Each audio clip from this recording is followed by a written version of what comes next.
Sveika! Tā kā radās diezgan daudz jautājumi par Akašas hroniku nodarbību kursu jūnijā klubā Savējās, es tev ierakstu šo īso video, kur pastāstu, kas notiks, kā notiks un kas vispār ir Akašas, un tu sajūti ar sirdi, vai tev šis der. Tātad jūnijā mēs 2 veidos ienirsim šajā priekšmetā, šajā nodarbību ciklā. Teorētiskā daļa mums būs katru pirmdienu ierakstītas nodarbības tev noskatīties pastāvīgi sev ērtā laikā. Nedaudz teorijas, nedaudz kaut kādas zināšanas par Akašas hronikām. Un praktiskā daļa, kad mēs tiksimies Zoom nodarbībās, tu tos arī, protams, vari skatīties ierakstā, un iesim, strādāsim praksē. Sauc to par meditāciju, vienkārši mēs iesim, ienirsim Akašās. Un jautājuma atbildes, protams, arī būs laiks atbildēm un jautājumiem un atbildēm. Tātad, kas vispār ir Akašas? Akašas ir 0. elements. Jau Meņģeļejos savā tabulā bija ielicis šo 0. elementu. Tas gan bija pēc tam izņemts no viņa tabulas. Un šis ir elements, no kura sastāv visa pārējā Meņģeļejeva tabula, jeb visa materiālā un smalka materiālā vide, kas mums ir apkārt. Tas ir tāds kā galvenais būvu materiāls it visam, kas pastāv. Man ir pieraksti, tāpēc es ik pa laikam skatos tur. Ja?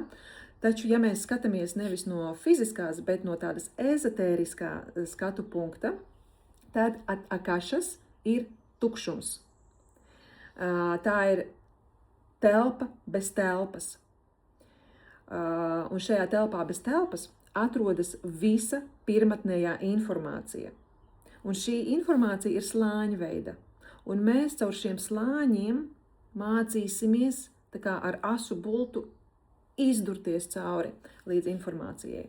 Jo dziļāk cilvēks ieiet Akašās, mēs varam teikt Akašas, jo vairāk slāņi mums atklājas. Ja? Tātad tā ir sākotnējā tukšuma telpa, kas atrodas katrā šūnā, katrā daļiņā.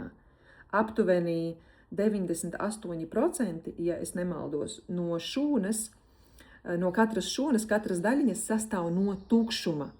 Un tas ir tas informatīvais lauks.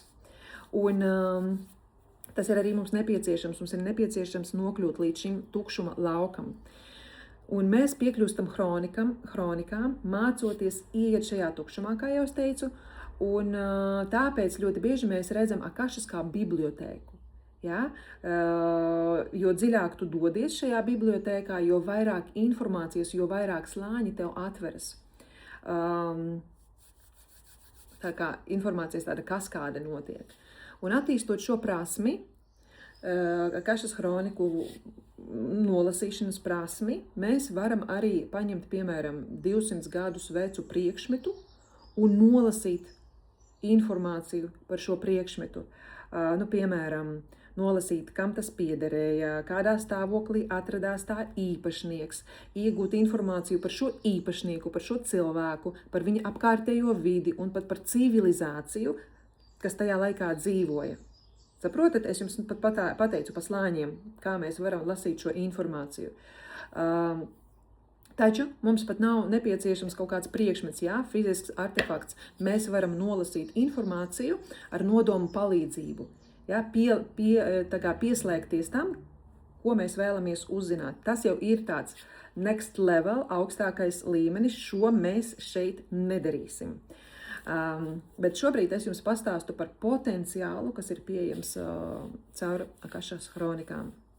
Ko mēs darīsim šī mēneša laikā? Tātad šī mēneša laikā mēs apgūsim miedarbību ar hronikām, un tam ir konkrēts ceļš, kas mums ir jāaiziet, un mēs to darīsim drošā veidā. Mēs arī veidosim tādu aizsardzības slāni sev. Iesim Akašās droši vārdu sakot. Vēl viena svarīga lieta par Akašas hronikām ir praktiskajā līmenī. Akašas mēs izmantojam, lai lasītu citu cilvēku informāciju. viņu kaut kādus iespējamos dzīves scenārijus, kā arī savu ceļu mēs varam nolasīt. Taču pievērs uzmanību, ka sevi nolasīt vienmēr ir nedaudz grūtāk vai daudz grūtāk.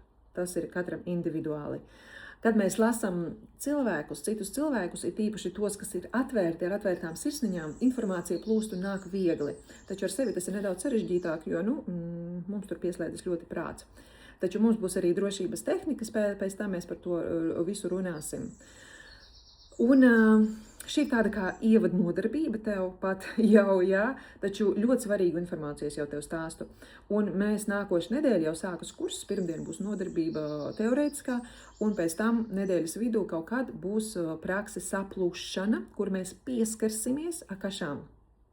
Un ļoti svarīga lieta ir, ka hronikas kļūst pieejamas mums tad, kad cilvēks atrodas ne tikai šajā fiziskā realitātē, bet vienlaikus arī smalkajā realitātē, saplūstot ar šo procesu.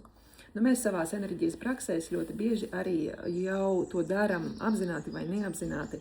Un no vienas puses mēs strādājam caur garīgo sirdi, jā, garīga sirds, mēs paaugstinam savu starojumu, mēs kļūstam tā kā vibracionāli augstākas, un no otras puses mēs tādā veidā ļaujam sev nolasīt dziļāku informāciju un plašāku informāciju. Un ļoti svarīgi šeit mums būs atšķirt informāciju, kas nāk no prāta, un informāciju, kas nāk no akašas hronikām. Tagad ļoti uzmanīgi lūdzu paklausies. Kad informācija nāk no prāta, parādās kaut kāda bilde vai ideja, un prāts grib kaut ko tur piedomāt klāt, kaut ko papildināt, izdomāt, sazīmēt kaut kādas detaļas. Un pats svarīgais elements šeit ir, ka prāts patērē mūsu enerģiju. Prāts ir atdalīts no sajūtām, un informācija, kas nāk no augstākā es, caur hronikām, 3 punktus šeit pieraksti sev uz papīra. Netiek tērēta enerģija, informācija vienkārši plūst, un ir sajūta garīgajā sirdī. Mēs jūtam sajūtas. Ja informācija nāk no prāta, tad ir pretēji. Mums vajadzīgi ļoti daudz enerģijas. Mēs tā kā jūtam, ka informācija neplūst, tā kaut kur iestrēgst. Mums kaut kur visu laiku ir jāpiedomā, papildus piepūles ir jāpieliek, un nav sajūtas garīgajā sirdī. Un strādāt ar akašas hronikām, ar jebkādu citu intuitīvu informācijas nolasīšanu, mums ir jāmācās atslābināt apziņu. Un to mēs arī, protams, darīsim. Apziņu un mūsu fizisko ķermeni. Tādā veidā mums informācija var plūst vieglāk un plūstošāk. Tā, jā. Un kad mēs lasām ar prātu, tad tāda sajūta, ka mums visu laiku kaut kam ir jālaužas cauri, kaut kāda pretestība, kaut kāda siena, kuru tad kā necaursitama ir. Un vēlreiz atkārtošu, tad, kad mēs lasām no augstākā es caur hronikām, tad šajā veidā mēs jūtam, ka nav mums enerģijas patērēšana, informācija vienkārši plūst, un tu to saņem neiesaistot savu prātu, un, protams, mums ir atkal garīgās sirds sajūtas. Tas ir arī viss šobrīd. Lūdzu, dod man ziņu, vai tev šis video kaut nedaudz palīdzēja izdarīt savu lēmumu, saprast kaut ko, vai vispār neko vairs nesaproti.